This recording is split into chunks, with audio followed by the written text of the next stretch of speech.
Morning all of you. आज हम हिंदी लोक भारती 9वीं कक्षा की किताब की शुरुआत करेंगे। आज हम पहले नंबर की जो कविता है चांदनी रात, यह कविता आज हम सीखेंगे।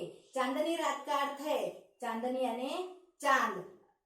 रात में जब चांद निकलता है और चांद की जो किरणें हैं वह पृथ्वी पर फैलती है, तो उस किरणें जो पृथ्वी पर फैलती है तो उसका जो प्रकाश है उसको ही चांदनी रात कहते हैं। कवि का नाम है मैथिली शरण गुप्त। अब हम कवि का परिचय देखेंगे। कवि का जन्म 3 अगस्त और मृत्यु 12 दिसंबर को हुई थी। मैथिली शरण गुप्त जी खड़ी बोली के महत्वपूर्ण कवि है, यानी खड़ी बोली में उनका सबसे महत्वपूर्ण स्थान माना जाता है। उनकी रचनाएं मानवीय संवेदनाओं से और नारी के प्रति करुणा की भावना से ओतप्रोत रहती है। यानी उन्होंने जो भी काव्य, कविताएं या उपन्यास लिखे हैं उसमें नारी के प्रति करुणा की भावना दिखाई देती है। उनकी प्रमुख कृतियां सांकेत, यशोधरा, पंचवटी, भारत भारती, रंग में भंग, राजा प्रजा आदि नाटक उन्होंने लिखे हैं। प्रस्तुत कविता यह उन्होंने खंड काव्य से ली गई है। अब खंड काव्य किसे कहते हैं? खंड काव्य में मानव जीवन की किसी एक ही घटना की प्रधानता होती है, यानी खंड काव्य में एक ही घटना की कल्पना की जाती है, उसको ही खंड काव्य कहते हैं। प्रासंगिक कथाओं का इसमें स्थान नहीं रहता, यानी खंड काव्य में प्रासंगिक कथाओं का स्थान नहीं रहता है। प्रस्तुत अंश पंचवटी खंड काव्य से लिया गया है, यानी ये जो कविता है यह पंचवटी खंड काव्य से प्रेरित होकर कवि मैथिली शरण गुप्त ने लिखी है। यानी पंचवटी जो खंड काव्य है, यानी राम जब वन में गए थे तब पंचवटी में गए थे, तब पंचवटी का वही जो खंड काव्य है उससे ही प्रेरित होकर कवि मैथिली शरण गुप्त ने चांदनी रात यह कविता लिखे है। इस कविता में कवि ने प्रकृति की छटा का सुंदर रूप बड़े ही माधुर्य के साथ वर्णन किया है। चांदनी रात का मनोहरी वर्णन सुंदर शब्दों में चित्रित किया है, यानी इस कविता में कवि ने चांदनी रात का पूरे रात का वर्णन इस कविता में कवि ने किया है। अब हम पद देखेंगे।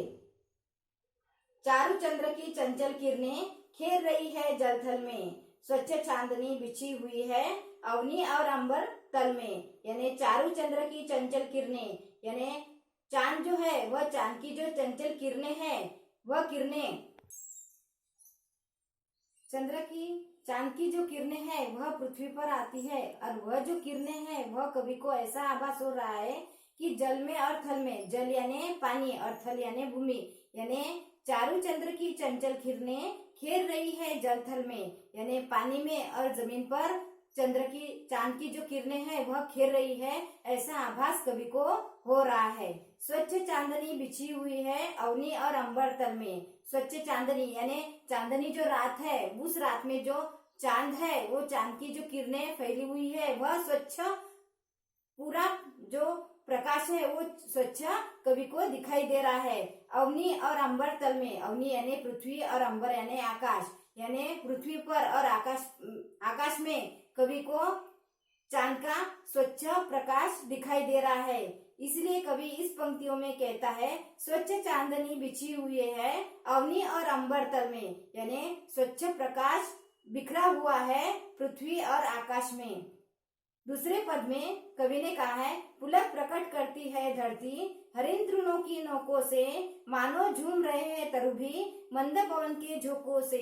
यानी पुलक यानी खुशी प्रकट करती है धरती, यानी धरती खुशी प्रकट कर रही है। किस लिए कर रही है? हरित तृणों की नोकों से। हरित यानी हरियाली और तृण यानी घास, और नोक यानी जब घास जो रहती है, घास की जो ऊपर की नोकीली टोक रहती है उसको ही नोक कहा है।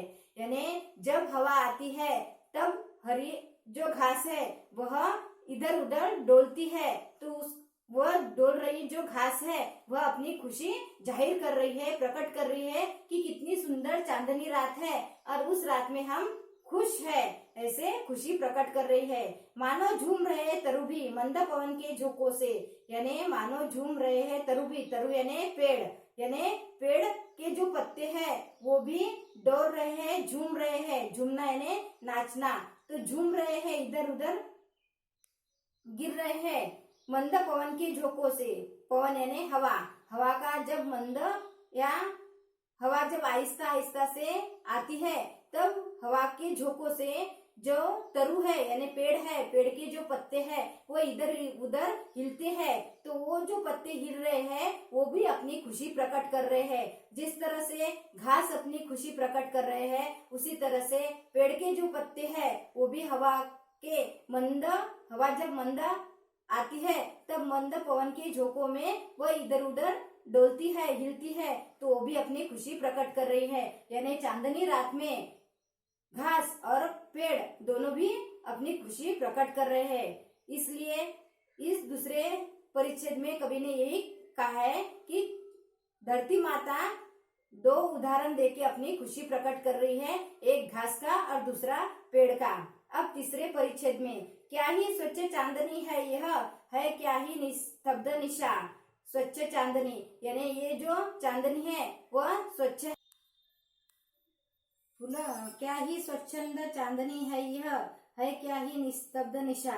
यानी इस परिच्छेद में कवि ने कहा है कि चारों तरफ स्वच्छ चांदनी यानी चांद का जो प्रकाश है वह फैला हुआ है क्या ही निस्तब्ध निशा। निस्तब्ध यानी शांत, निशा यानी रात, यानी चारों ओर चांद का प्रकाश फैला हुआ है और रात निस्तब्ध यानी शांत, ऐसी रात शुरू है स्वच्छंद सुमंद गंध वहा। यानी अब रात में सन्नाटा चारों ओर फैला हुआ है और उस सन्नाटे भरी रात में चांद का जो प्रकाश है वह स्वच्छ है और उसमें स्वच्छंद सुमंद गंध वह यानी जो हवा है वह हवा के झोंके जो है वह अपना गंध यानी अपना सुगंध वातावरण में फैला रही है स्वच्छंद सुमंद गंध वह निरानंद है कौन दिशा। यानी रात में चांद का जो प्रकाश है वो चारों तरफ फैला हुआ है, उसका उजाला चारों तरफ है और रात सन्नाटे की है, रात निस्तब्ध यानी शांत ऐसी रात शुरू है और उस रात में जो हवा आती है वह हवा अपनी गंध है, सुगंध जो है वो चारों तरफ वातावरण में फैला रही है।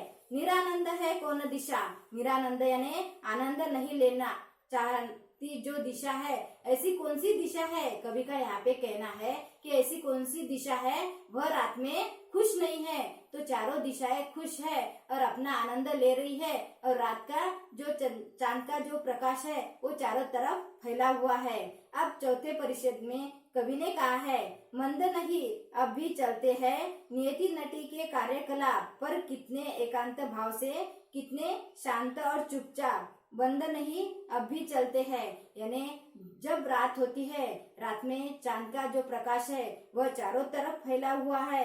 नियति नटी के कार्यकलाप, कार्य यानी गतिविधि, यानी जिस तरह से अब एक एक्टर रहता है और जो एक्टर है उसको जो स्क्रिप्ट लिखी जाती है दी जाती है वो क्या करता है उतनी ही स्क्रिप्ट पढ़ता है और उतनी ही एक्टिंग करता है, यानी उसको जो काम दिया जाता है वह काम वो